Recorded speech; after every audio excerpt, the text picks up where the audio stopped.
Hello, my name is Jonas, and this is the story of my trauma.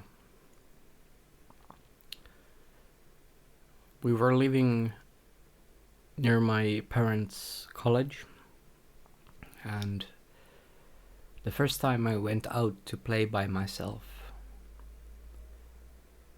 there was this girl around my age playing at the sand pit, and I wanted to go to play with her, but she didn't take kindly to that and beat the shit out of me.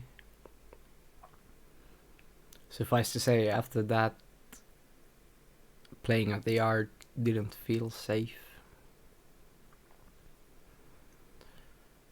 When I was around 4, I went to the kindergarten, and like any other day, I'd play outside. I went to a bench that was next to some bushes and was building a sandcastle on the bench. Another boy came and sat at the backrest. He did something that irritated me so much that I pushed him into the bushes behind the bench, and not long after, I was taken to the back room of the kindergarten by the boss man. He beat me up, threw me around, and when I tried to scream, he strangled me until I lost consciousness for a moment. After that, he propped me up on a chair, pulled my pants down, said that here comes the train, and raped me. I haven't felt anything as painful during my life.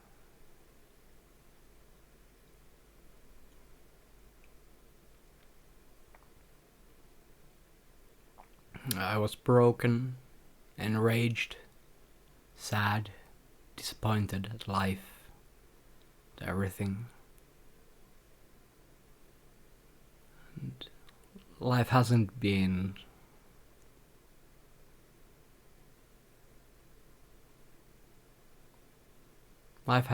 fun after that.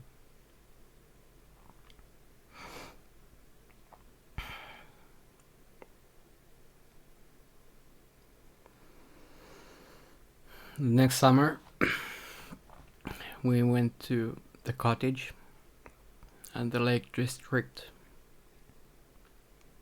and Saimaa, and I went to the sauna, and a dragon in my head told me to push my palm onto the sauna stove, which was hot. I asked why. He said that it would help. So I did. It was my first touch of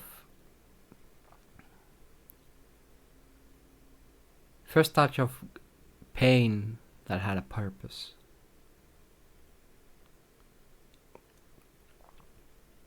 It had the purpose of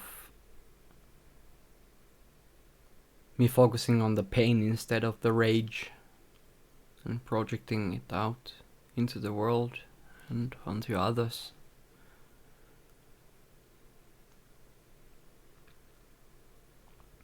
It's the thing about traumatic energy that it stays in your body as long as you don't deal with it.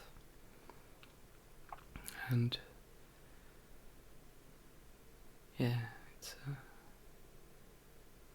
not easy.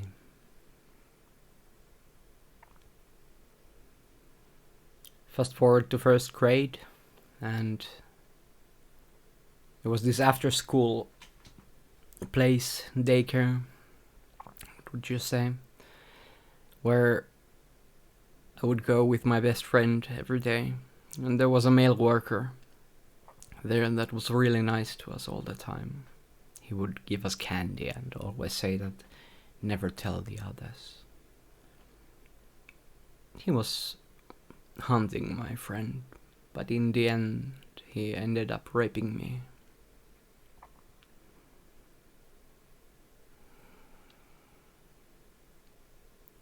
After all this, I hated my genitals. Even the thought of touching them made me sick to my core, so I wouldn't wash myself properly. And not until I was probably 10 or 11 when I found the wonders of masturbating and orgasm did I really go there and feel myself around that area. I became really neurotic about cleanliness and would wash my hands up to the elbows multiple times a day, to the point that my skin would dry on my hands.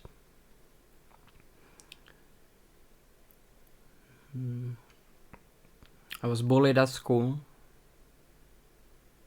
after I changed schools from the previous, probably because I wouldn't fight back. I had a huge amount of rage in me and all other emotions, but I still didn't want to. Yeah, well, I guess I didn't want to release it onto the world, onto those who don't deserve it. Around 12, I started stealing and skipping school. I would steal cigarettes and beer and drink and smoke. And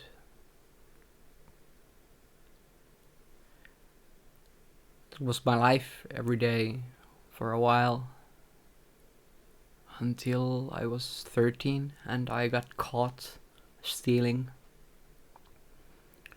That's when it subsided a little. I would still go out drinking and smoking.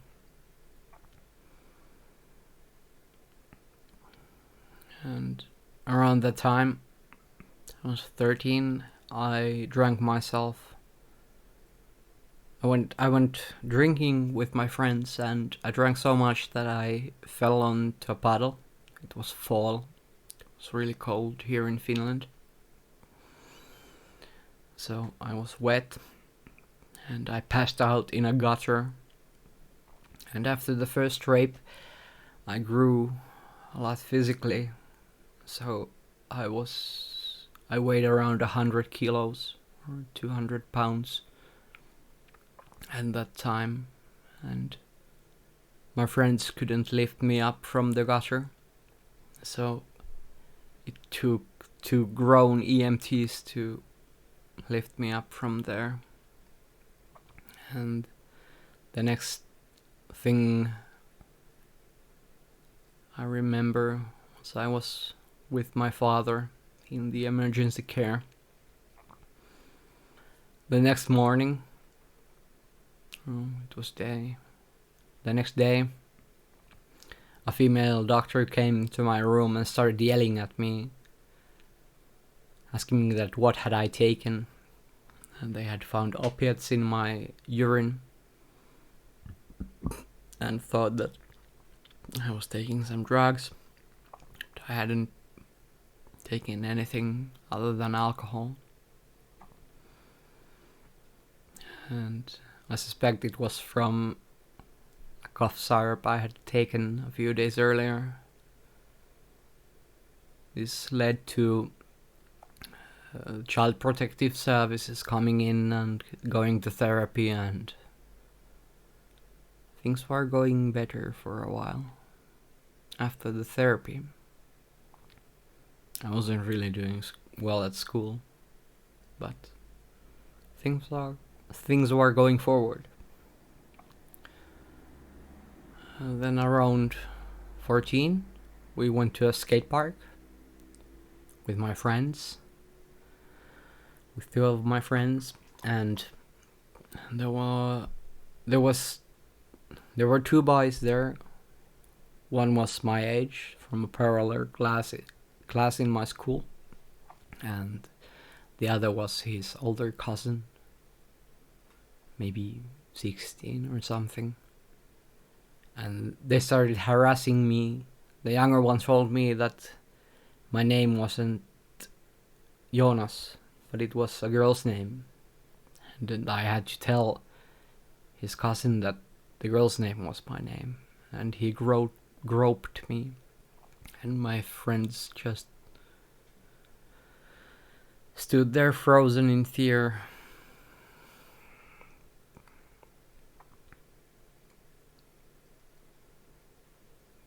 The drinking and smoking continued every weekend until I was 18.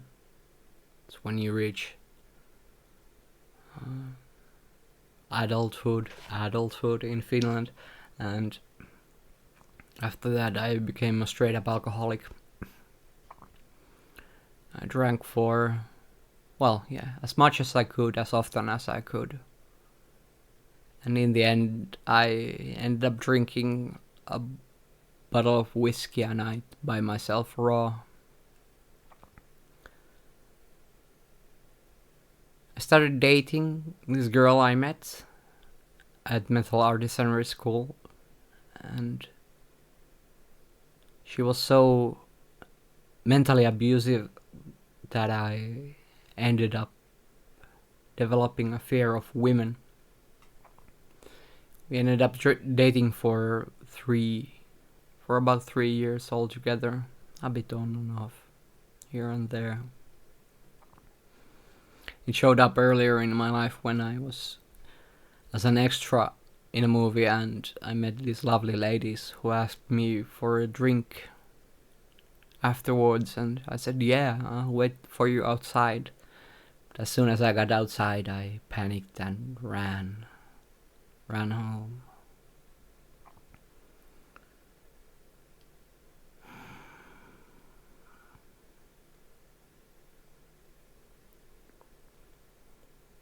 I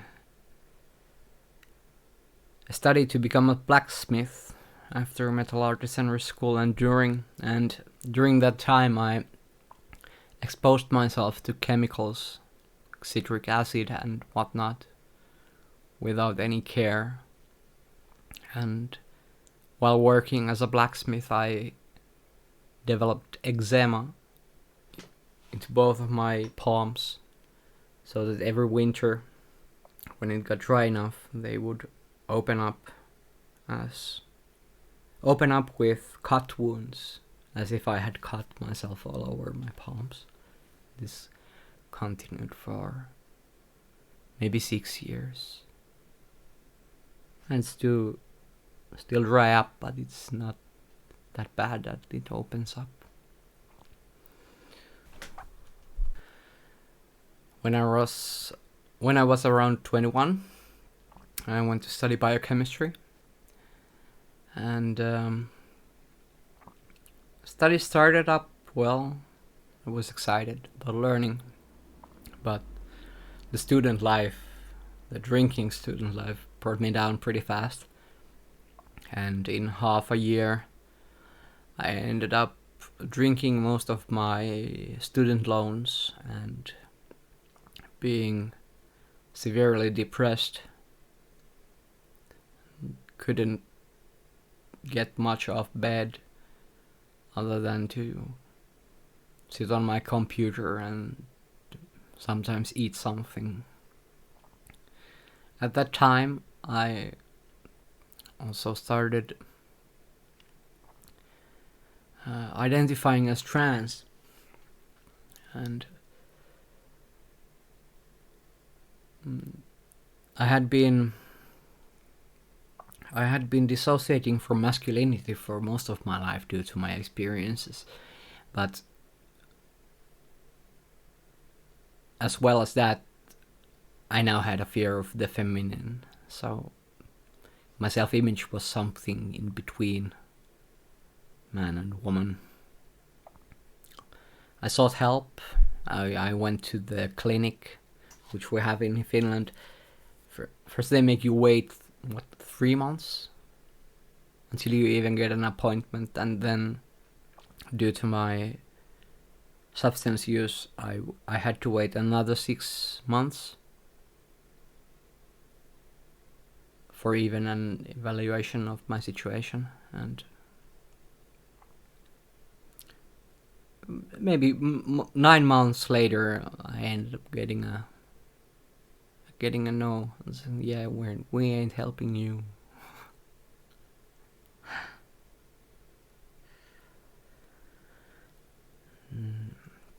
Around the time I wasn't drinking as much because I started smoking weed, and it helped me a lot more.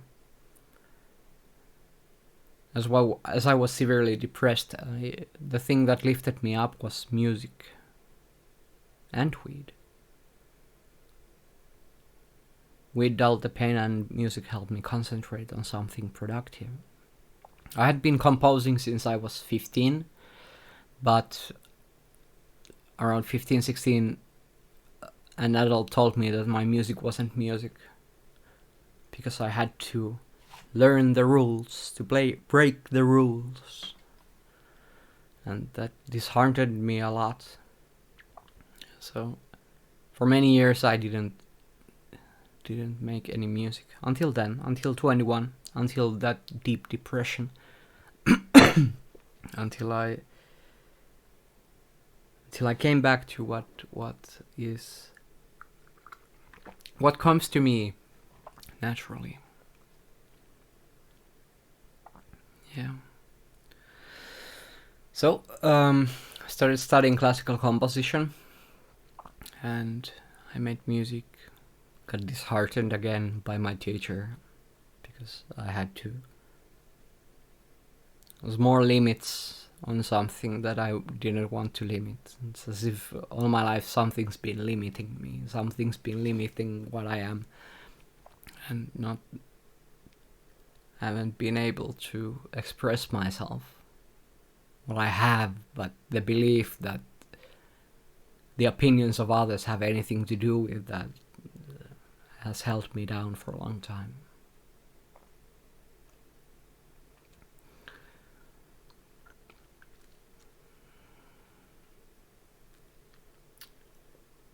Around that time as well, as I started studying composition and composing again, I started listening to the lectures of Jordan Peterson, the psychological lectures, and they helped me go from a militant atheist into an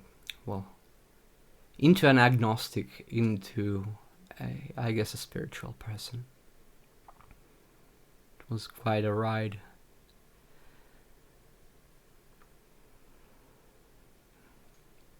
I've experienced a lot of pain in my life.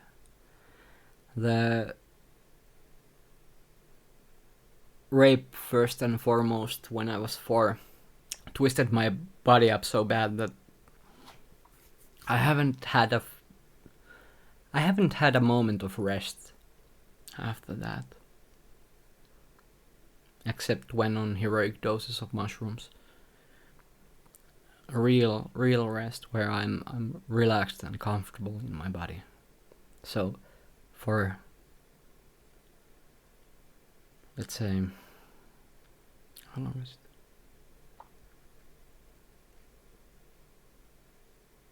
(22 to 23 years, has been constant anxiety and depression, sadness, anger,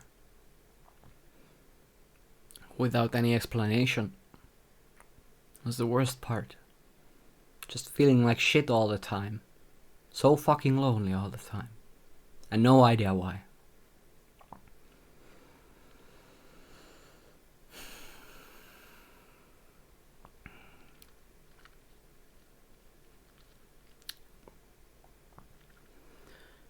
After this, I've poured boiling water. Well, glass shattered, and boiling water fell on my foot. Broken 3 ribs twice. Broken 2 toes. And I fell on the bike not long ago, requiring 7 stitches.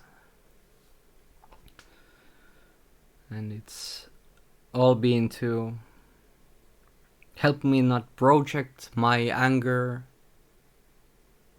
and despair onto others around me.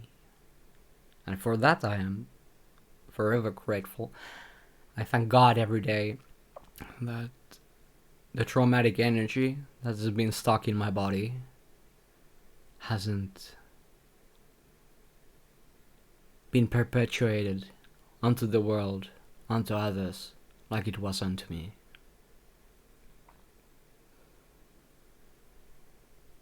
I groped a girl when I was 13, and then next time 18. But the feeling was so bad. I didn't want to become, even though I didn't understand at that point that what was the energy that was coming forth from me. I didn't want to become a monster. So I decided that I would rather die than become a monster, than become the monster that has been in my nightmares. And thankfully I didn't.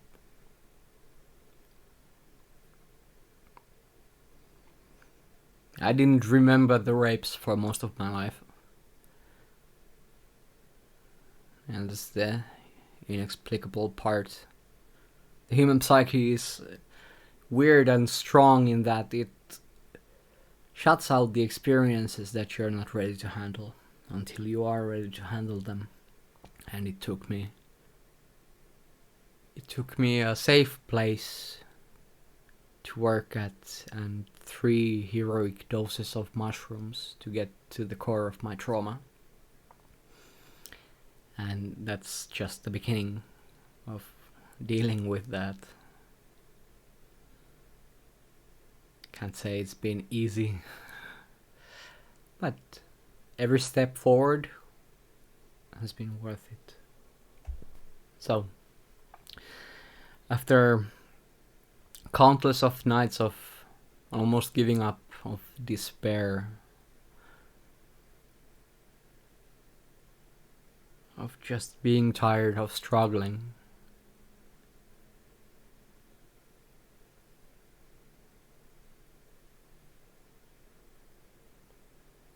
I still stay and take steps forward. I'm tired. I'm very fucking tired.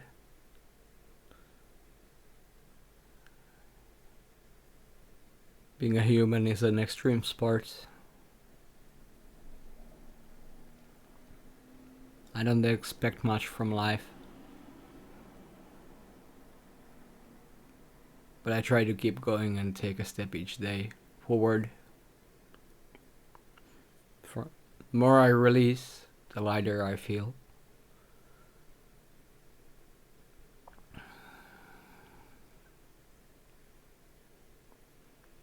I tell you this because I want you to know that it is possible to come back from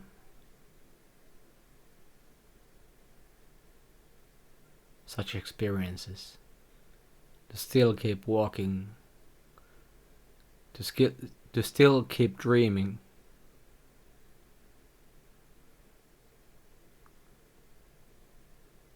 And I tell you this so that you might as well find the strength within to continue, despite of the shit we've all been dealt.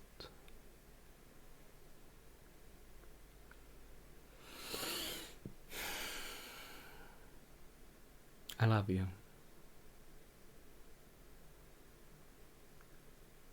Thank you for listening.